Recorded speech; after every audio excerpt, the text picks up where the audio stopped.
Question number 31. Find the zeros of the polynomial 2x square minus 5x plus 2 and verify the relation between zeros and coefficient of this polynomial. तो देखिए हमें क्या करना है, पहले इस पोलिनोमियल के जीरोस फाइंड करने हैं, उसके बाद इस पोलिनोमियल के हमें कोफिशिएंट फाइंड करने हैं, उसके बाद जो जीरोस एंड कोफिशिएंट के बीच में रिलेशन होते हैं, दो रिलेशन होते हैं, एक होता है alpha plus beta is equal to minus B upon A, एक होता है alpha into beta is equal to C upon A. इन दोनों रिलेशन को हमें वेरीफाई करना है। ठीक है, तो देखते हैं इसका सॉल्यूशन। देखिए, तो सबसे पहले हम इस पॉलिनोमियल के क्या करेंगे, जीरोस फाइंड करेंगे, और जीरोस फाइंड करने से पहले हमें इसके फैक्टर फाइंड करने पड़ेंगे क्योंकि फैक्टर से ही जीरोस फाइंड होते हैं। तो हमारे पास पॉलिनोमियल क्या है, देखिए गिवन पॉलिनोमियल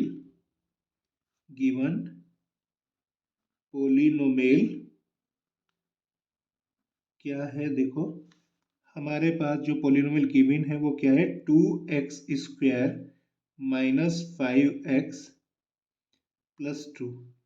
ठीक है, तो सबसे पहले हमें इस पॉलिनोमियल के फैक्टर फाइंड करने हैं। तो फैक्टर कैसे फाइंड करेंगे, इसे फैक्टर के फॉर्म में कैसे लिखेंगे, तो स्प्लिट मिडिल टर्म मेथड यहाँ पर हम यूज कर सकते हैं। तो उसमें क्या करते हैं, पहले इन दोनों की मल्टीप्लाई करते हैं, 2 2 जा 4।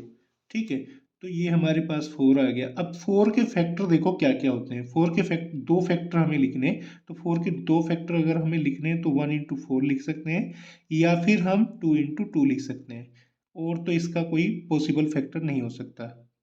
ठीक है, तो अब हमें देखना है इन दोनों फैक्टर में, इन दोनों पेयर में से ये वाला पेयर हमें सिलेक्ट करना है या फिर ये वाला सिलेक्ट करना है।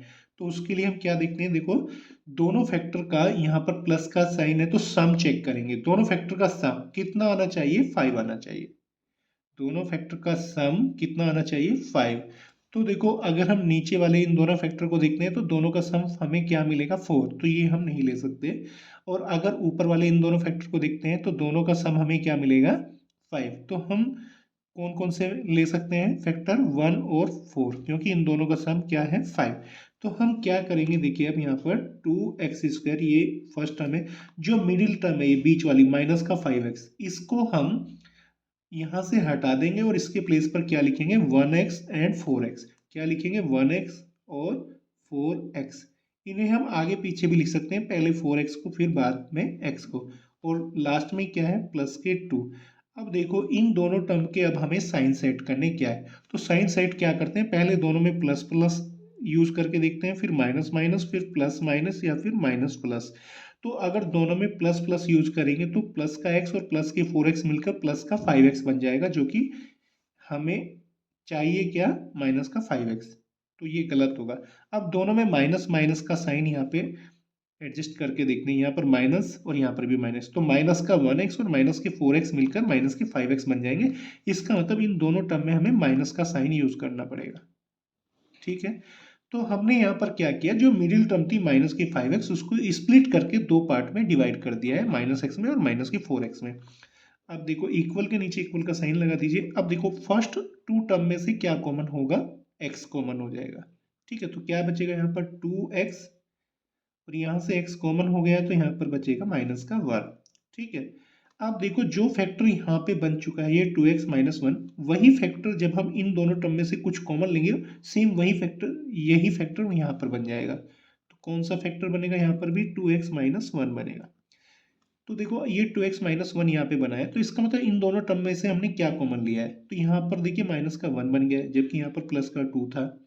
ठीक है, और यहाँ पर ये माइनस का 4x था, यहाँ पर बन गया प्लस का 2x। इसका मतलब हमने दोनों में से एक तो 2 कॉमन लिया है।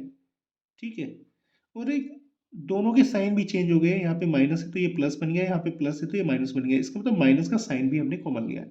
तो इन दोनों टर्म में से हमने माइनस का 2 कॉमन लिया है। देखो इक्वल के नीचे इक्वल का साइन आ जाएगा। अब देखो इन दोनों में से 2x माइनस 1, 2x माइनस 1 दोनों में से कॉमन ले सकते हैं, तो ये 2x माइनस 1 दोनों में से कॉमन आ गया। ठीक है, तो क्या बचेगा, यहाँ पर केवल x बच जाएगा और यहाँ पर बचेगा माइनस का 2।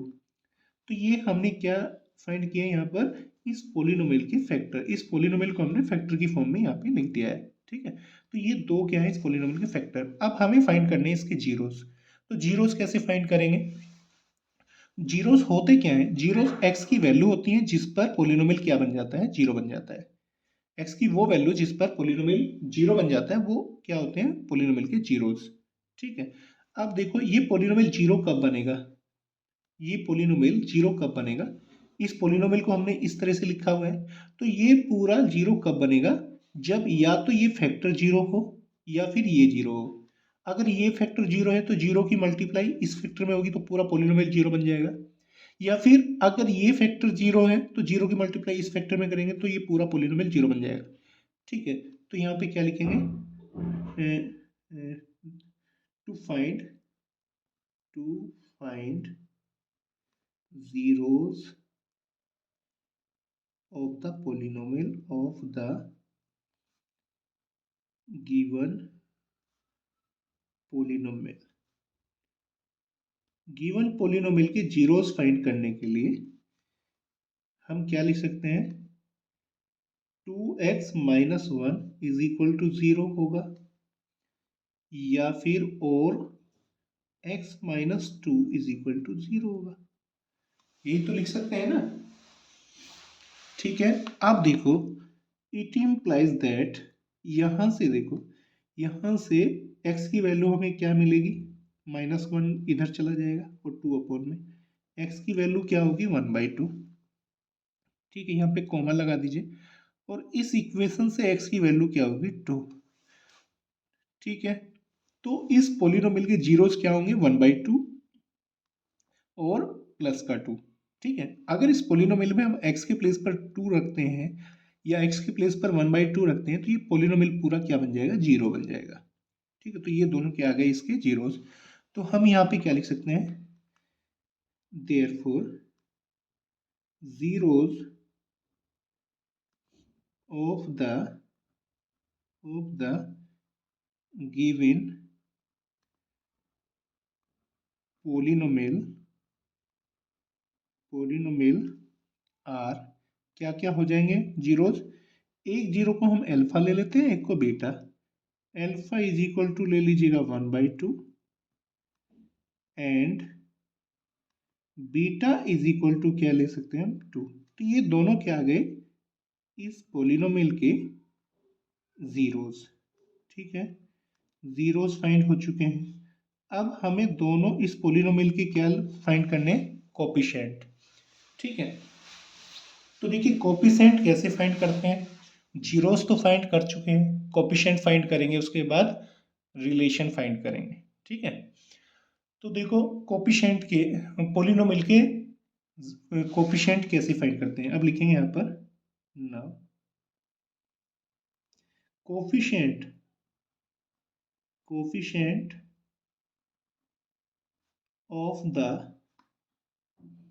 of the given polynomial, of the given polynomial r। देखो इस दिए हुए पोलिनोमियल के जीरोस क्या क्या होंगे, तो देखो सॉरी, दिए हुए पोलिनोमियल के कोफिशिएंट क्या क्या होंगे। कोफिशिएंट क्या होते हैं, ए बी सी। तो ए क्या होगा, बी क्या होगा और सी क्या होगा। तो बताइए ए क्या होगा, ए होता है जो एक्स स्क्वायर का कोफिशिएंट होता है, एक्स स्क्वायर का कोफिशिएंट क्या है, टू। तो ए तो होगा to.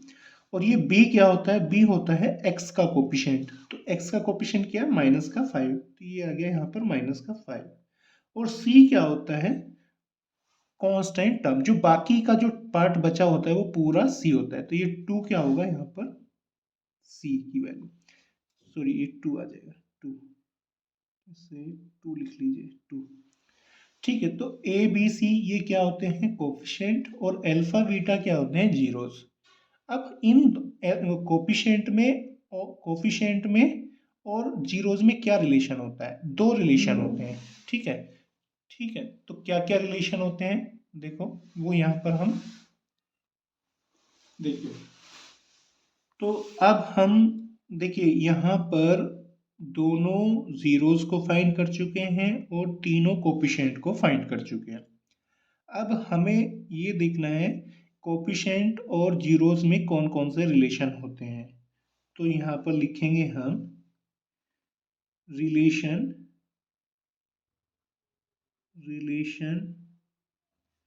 Between zeros and coefficients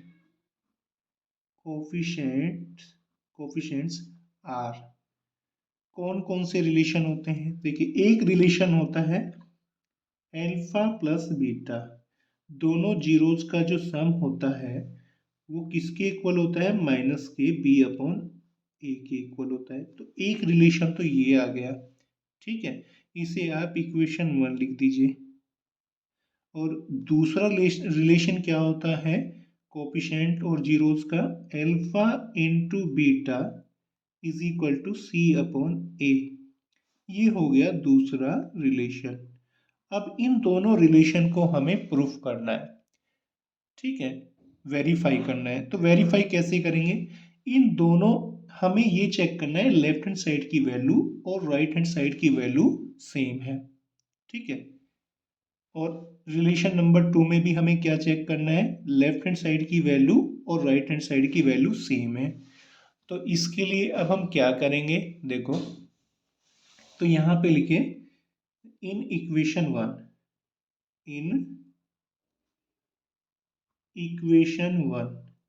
अब इक्वेशन 1 में हम देखते हैं लेफ्ट हैंड साइड क्या है। पहले लेफ्ट हैंड साइड की वैल्यू को देखते हैं क्या है।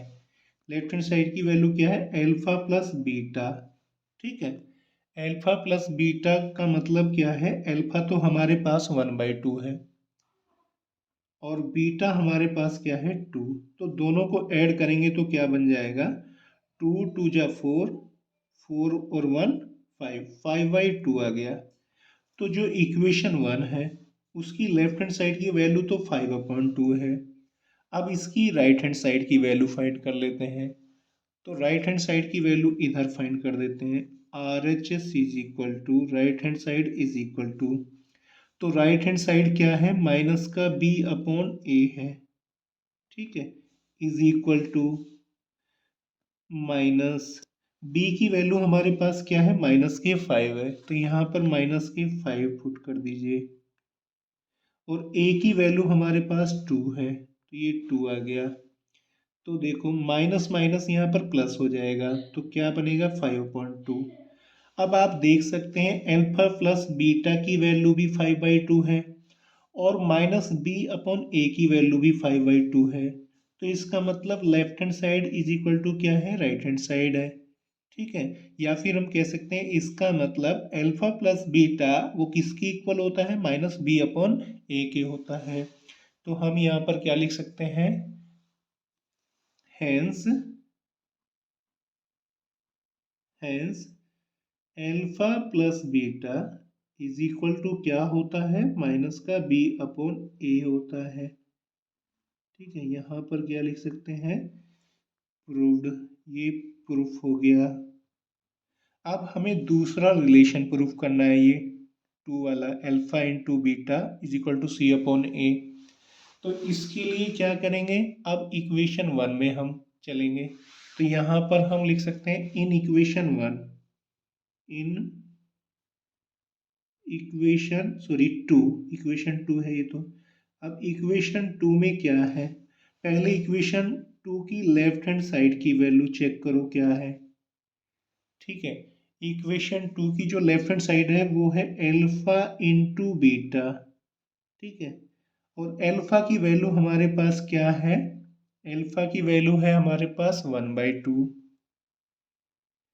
और बीटा की वैल्यू हमारे पास क्या है? 2। 2 से 2 कैंसिल हो गया, तो ये कितनी वैल्यू आ जाएगी? 1। तो लेफ्ट हैंड साइड की वैल्यू क्या आ गई हमारे पास? 1। या फिर हम कह सकते हैं अल्फा इंटू बीटा की वैल्यू हमारे पास क्या आ गई? 1। अब हम फाइंड करेंगे राइट हैंड साइड की वैल्यू।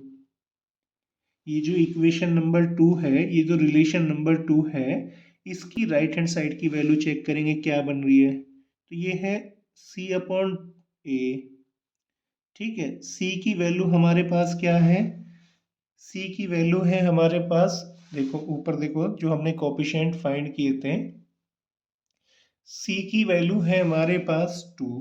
तो हम यहाँ पर c की वैल्यू को क्या लिख सकते हैं, c की वैल्यू को लिख सकते हैं 2। और a की वैल्यू हमारे पास क्या है, वो भी हमारे पास 2 है। तो यहाँ पर a की वैल्यू को भी हम क्या लिख सकते हैं 2। अब देखिए 2 1 जा 2, तो क्या राइट हैंड साइड की वैल्यू क्या आ जाएगी 1। इसका मतलब जो राइट हैंड साइड में c अपॉन a है उसकी वैल्यू भी 1 है, और जो लेफ्ट हैंड साइड में a इंटू बी है उसकी वैल्यू भी 1 है। इसका मतलब हम ये कह सकते हैं जो अल्फा इंटू बीटा होता है वो c अपॉन a के इक्वल होता है। ठीक है, तो हम क्या लिख सकते हैं, देखिए हम यहाँ पर क्या लिख सकते हैं, हेंस अल्फा इंटू बीटा ये क्या होता है, प्रोडक्ट ऑफ जीरोस, और इज इक्वल टू किसके इक्वल होता है, c अपॉन ए। तो अल्फा बीटा जीरोस हैं और ये c और a क्या है, कोफिशिएंट। तो ये क्या हुआ, दूसरा relation between zeros and coefficient, ये भी प्रूफ हो गया।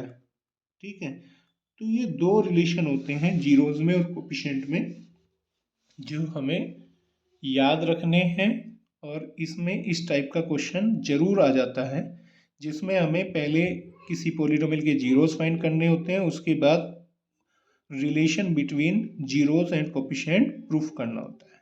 ठीक है।